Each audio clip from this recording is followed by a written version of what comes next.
Hey, good morning, everybody. This is Steve with Real Progressives. And today I have the opportunity to interview and talk with all-around great guy, father of modern monetary theory, writer of Seven Deadly Innocent Frauds and Soft Currency, Warren Mosler. I've been trying to do this for some time now, and what I'm going to do is I'm going to bring Warren in while we wait for other people to come on. Here we go. So Warren, thank you so much for taking the time to come with Real Progressives and take a few minutes to talk about the economy, modern monetary theory, and quite frankly, what got you to the point of being, the thought leader in modern monetary theory, really the guy who put it all together. So with that, thank you very much for joining us. So have you read my Huffington Post article, The Last Progressive Left Standing? I have indeed. Okay. I have indeed. So hopefully that changes. Well, let's put it this way. I'm hoping that we can create a progressive revival, get people to understand economics so that we can put it to use. Now, to be clear, I want to say this right up front for anybody that's paying attention. Modern monetary theory is not a partisan thing. Modern monetary theory is what it is. It just is, correct? Right, it's monetary analysis. Okay, and when we're talking about MMT as a whole, I've been told that modern monetary theory is in essence just an observation of the way federal financing works from 1971 to present. Is that an accurate description? Well, I'd say, first of all, the whole idea, the name modern monetary theory was, we got labeled by some blogger on Bill Mitchell's blog. So before that, it was just Mosler economics or something. And it describes, I've been describing any monetary system from the beginning of time. So it's all fits into the same framework. You look at the paper, a general framework for the analysis of currencies and other commodities, any monetary system fits. Okay. And not just money exchange. So in other words, if we were talking about Austrian economics, MMT or Mosler economics would describe that as well. It's just simply a description of whatever is there. Yeah, in fact, with my debate with Professor Robert Murphy from the Austrian school, I started off by saying what he says is entirely applicable with a fixed exchange rate regime, so it would be applicable in Bulgaria and Hong Kong, for example, but not the rest of the world. And he didn't disagree. So the debate was pretty much over. So let me ask you a question, because, obviously you've been doing this a lot longer than I have, and you've got a lot more in the tank than any of us ever will. I always jokingly say I'm John the Baptist, I'm not the Christ, and I'm always pointing to people like you who I really, truly worship, and I don't mean to sound fanboy, but I am. Like the things you do, the things you've put out there, in my opinion, when the light bulb went on, I was a Ron Paul guy, okay? So I was kicking and screaming through this. And, a good friend of ours, Bruce Patrick, took a lot of time with me to kind of bring me to the finish line. And when the light bulb went on, I couldn't stop talking about it. It was the finish line for me. I have to go and tell the world about this. Was it something that kicked it over for you? Well, ironically, of course, must reading is Seven Deadly Innocent Frauds. He told me the story about Italy and how you worked on the, trying to get them solvent again and get them back in the black. And as I read through that, I still kept struggling. What finally tipped me over was an Randy Wray article called "What Are Taxes For?"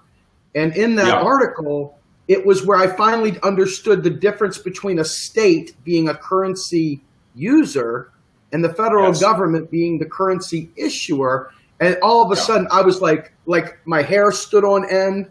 This aha moment happened, and and the rest is history. So that and then of course you would always drop these one-liners in all of our debates over in the mosh pit.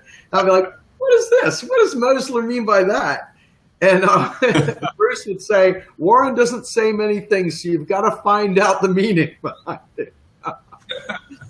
So compact. Yeah. Anyway, Shane Wray, Randy's son, works for me now full time down here. Really? And Randy and the rest of his family will be down in a few weeks visiting. So that's we'll say hello. Okay. So let me ask you a question. Most of the people here are trying, because we are real progressives. So, we cater to a progressive community, and our goal is to enact progressive legislation, enact things that will, in my opinion, save the planet and save our lives through healthcare, et cetera. Yeah. Can you take a minute to kind of describe how modern monetary theory could be utilized as it stands today in our current system, how it could enable those? You know what, that's a question I want you to answer, but before I unpack that, let me just ask you this. Can you, in relatively simple terms for our audience, explain what the current federal financing structure is for the United States and why we are where we are? Can you just kind of give just a quick overview of that? Well, yeah, let me first say I'm not worried about the planet. It's the people that live here that might have a problem. But the planet's going to be just fine. It's been here for a long time. It's not going anywhere. So even if a few asteroids hit it, it's probably going to be okay. It's happened before. Okay, so right now, and for the last, I don't know, too many years, 40, 50 years, we have been living below our potential as a society because of this artificial constraint we've put on ourselves. I use the example of a well-trained athlete, a runner, but we've put a plastic bag over his head so he can't breathe very well, so he can't do anything. And so it's not that so we want to remove this plastic bag so the runner can get out and perform. But so it's not like adding stimulus. It's not about that. It's about removing drag, taking away the restrictions that are self-imposed restrictions on what we're doing. And the evidence is all the excess capacity, unemployment, the low labor participation rates, everything else. We've got all this excess capacity, yet there's so many things that need to be done by all these people who aren't working right now. And if you look at the lost output from people who would have been working in let's call it a normal economy versus what we have now, the lost output just from the last couple of 3 years is larger. It exceeds the losses from all the wars in history combined. Okay, it's staggering what we're losing in terms of output. Now, how you want to apply that output is a political question. You might want to apply that output to having, have the people dig holes in it, and then we're not going to get very far doing that, right? If you apply the output to build the Panama Canal like we did, then you improve trade, you lower efficiencies, everybody's living standard. So you apply the excess capacity to blowing up the Panama Canal in a war, we all go back towards the Stone Age. So the whole thing that we're looking at we want to apply our resources in a specific, general progressive manner, as opposed to other choices. But the choice of leaving probably 20% of our human resources idle and depreciating, is insane. Nobody wants to do that. That's just a mistake. So what do you have to say to the people that always cry out about Argentina, Venezuela, Weimar Republic, hyperinflation and all that stuff? What do you say to those individuals? Well, what does that have to do? Why are they saying this? What's the question? Well, whenever we talk about using our economy for the public purpose, whenever we talk about helping regular Main Street, the first thing that comes out is, oh, you just want to print dollars like Venezuela. You're just going to go ahead and blow the economy up and make us a banana republic and all this other interesting stuff. So that's really where it stems from. Yeah. So it's like, where did they get that idea? ever I think they said. read one too many Ron Paul Gold blogs. Yeah, so I mean, there's all this like accusations of this, but if you look at the actual policy proposals, you wouldn't come to those conclusions at all. There's no way you would do that. And in fact, they said the same thing about mainstream policy. The Federal Reserve with quantitative easing is going to create all this hyperinflation, and currency is going to depreciate, and the dollar's never been lowered. And they're just wrong, and it hasn't. Even the Federal Reserve is concerned that they've got all this accommodation in the system. They have to start removing it because it's going to cause inflation. It's going to cause depreciation, something, I don't know. And so they're starting to remove their accommodation and what they think is removing what they think is accommodation. Of course, it's not accommodation at all. They're not removing anything because it's not. But so yeah, I mean, it's not unique to individuals. It's right up there in those types of things. So, and what do you say?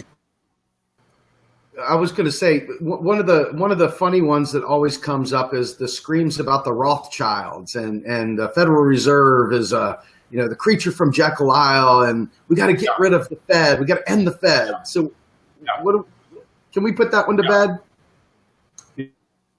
Yeah. Okay. So, did you want me to do the first one?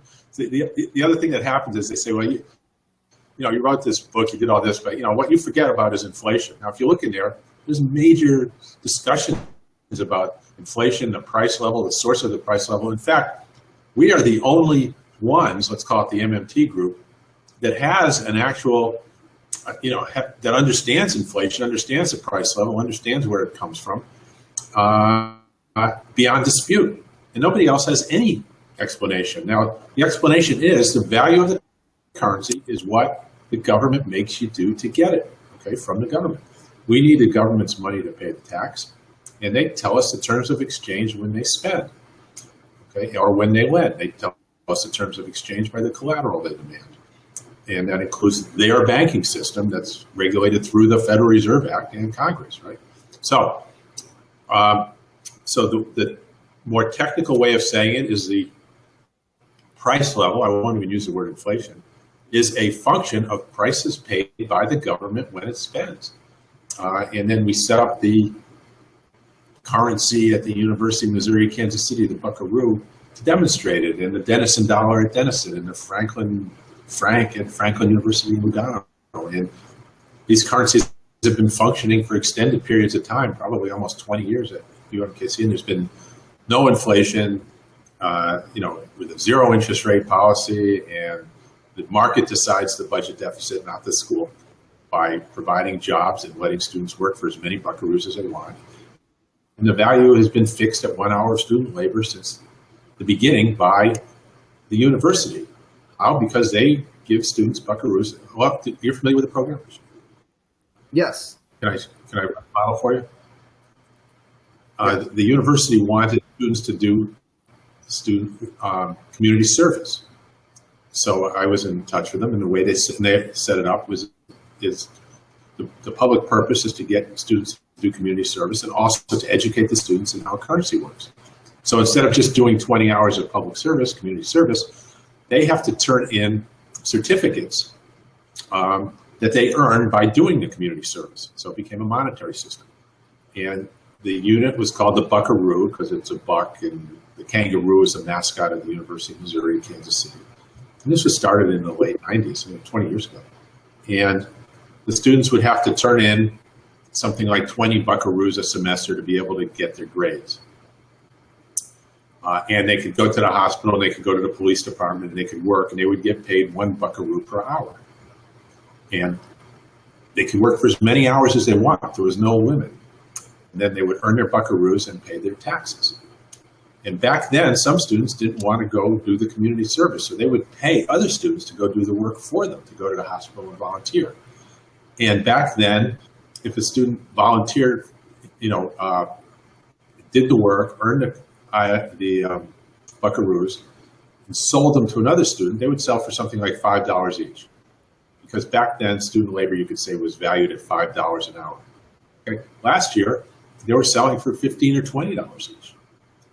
So the value of the buckaroo went from $5 back in 1996 or 7 to $15 or $20 today. You've got to pay $15 or $20 to get a student to work an hour today. Back then, you only have to pay $5. Well, internally, the buckaroo is fixed at 1 hour of student labor. That hasn't changed. It still represents 1 hour of student labor. So it actually had deflation versus the dollar. It outperformed the stock market. It had a zero interest rate policy. It had very large deficits because students would earn a lot more than they needed to pay the tax because they wanted to have extra for security. The parents might take some home for souvenirs, and they might lose them in the wash. Who knows what they were doing? Well, anyway, that 100% replicates the dollar, and I would go to the school at the end of the year and do the accounting for what happened during the year. So the total tax was 2,000 buckaroos. School would spend 100 because that's how many students showed up for work. The school had a deficit of 200. The student savings was 200. The value was 1 hour of students' labor. The foreign exchange rate that year was $5.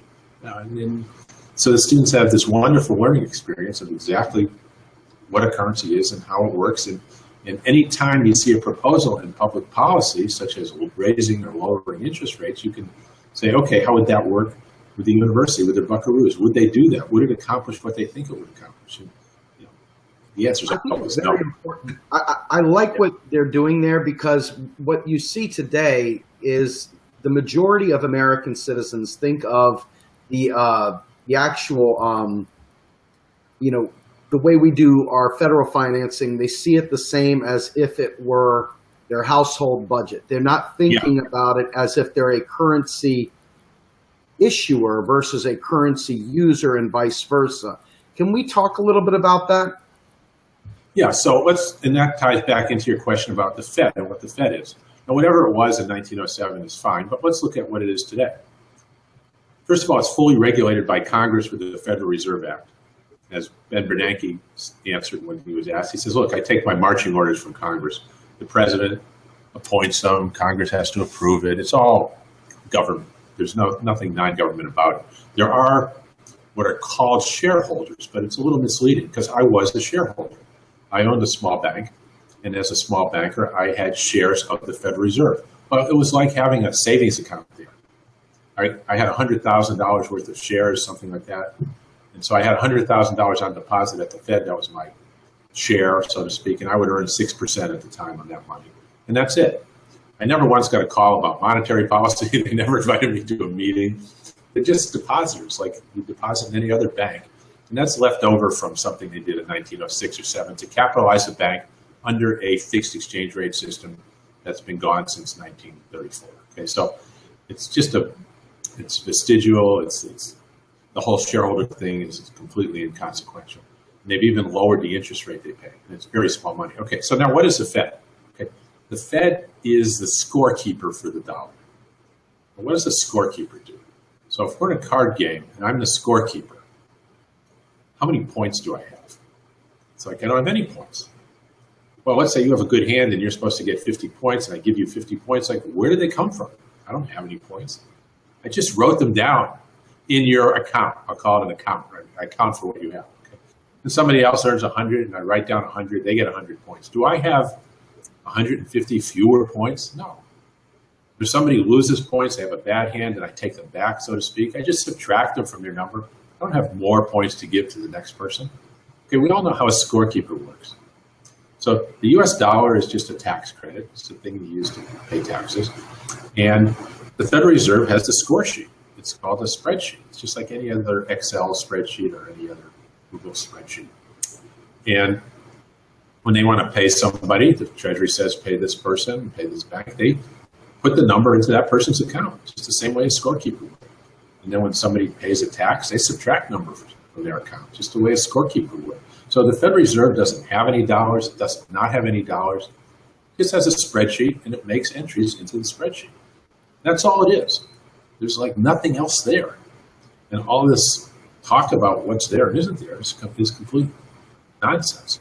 So I think it's important at this point to get back to like, why is there a currency? What are we doing? What's underneath this whole thing? Because you're going to be asking me about basic income pretty soon, right? I'm going to be asking you about a whole bunch of things, a laundry list of progressive policy. Yeah, so if we start at the beginning, we have a government. George Washington forms a government, and a government wants to provision itself. It wants soldiers and sailors and legal department and teachers, public schools, and all kinds of public services. And it has to have people to do that, and it has to have goods and services to do that. Well, how does it get them? Well, you could just take slaves and put an army together and force them to do it. That used to happen quite often. Apparently, the British used to go into bars and take drunks and knock them out and drag them onto the boat. They used to call it oppressing sailors, and so they got people in the Navy. Today, we pretend to be more civilized. So what do? First, we impose a tax liability in something that, it's preferably nobody has. And now you've created this population that as a whole needs whatever you demand for payment of taxes. And it can't get them because you've got it. So the U.S. government says, okay, we're creating these dollar tax liabilities. There's property taxes on your house. And that's the best way. Let me just keep it simple with the property tax. An income tax works, but it's more complicated, so we'll leave that out for now. But same thing. So there's a property tax on everybody's house, and let's say it's a federal property tax, to keep the example simple. All right, well, people now need to get the money to pay the tax, or they're going to lose their house. And so now you've created something we did not have before, and that something is called unemployment. Because now we have people looking for paid work, looking for your what's called money, your dollars, right? Before the tax, nobody even knew what a dollar was. Nobody was looking for dollars. But once you put a tax on the population in dollars or yen or euro, suddenly that economy is monetized. Now you've got all kinds of people scrambling around looking for what is needed to pay the tax. Now they can't. There aren't any dollars out there. There isn't the thing out there yet. Okay, but you've created unemployment. People looking for paid work. Unemployment is not people looking to volunteer at the American Cancer Society. It's people looking for paid work. Okay, and the purpose of taxation is to create unemployment. It's to create people looking for work, people looking to sell goods and services to get the money to pay the tax. Okay, so in the first instance, the purpose of taxation is to create unemployment. Well, why does the government want to create unemployment? Presumably it's because they want to hire those people to be in the Army, the Navy, the judges, the teachers, the public health workers. Okay, and they want to be able to hire them with their other currency. And so they impose a tax, but they can't spend the currency until there are people who are unemployed. Unemployed defined as looking for paid work. Okay. So first they tax to create unemployment, and then they hire the people that they're taxed, and now the government is provisioned. So just to break your stride there. So what you're telling me is that the currency tax, the tax in its own currency, is to create unemployment to drive a need for said currency. Is that what I understood you to say? For the further purpose of provisioning the government. That's why the government does it. Not just for the fun of watching unemployed go around not finding jobs. It's because it wants to hire them. So when the British went into Ghana and they wanted to grow coffee, how do they get people to come out of their huts where they were making a living doing whatever they did, society, and come out to the coffee plantations? Well, they put a hut. You've got to pay so many crowns a month in tax. We're going to burn your hut down. They created unemployment. They created people looking for paid work in their currency. Then the people showed up at the coffee plant and they hired them, to grow coffee. And the purpose of creating the unemployment was to get the people to grow the coffee. And the next question is, well, why would you create more unemployment than you actually wanted to hire for yourself? And the simple answer is no. British didn't create unemployed and then not give them work and go burn their houses down. Okay, the way we do, the way the European Union does. Nobody would do that. What's the point of that? They didn't need the money for anything. You know what I'm saying? Makes no sense whatsoever for a government to impose a tax which creates a need to pay the tax and a need to save, creates a need for the population to just pay the tax. People will work for more than they need to pay the tax, and those coins or those in the economy somewhere. The government spends them and doesn't collect the tax, and we call that savings.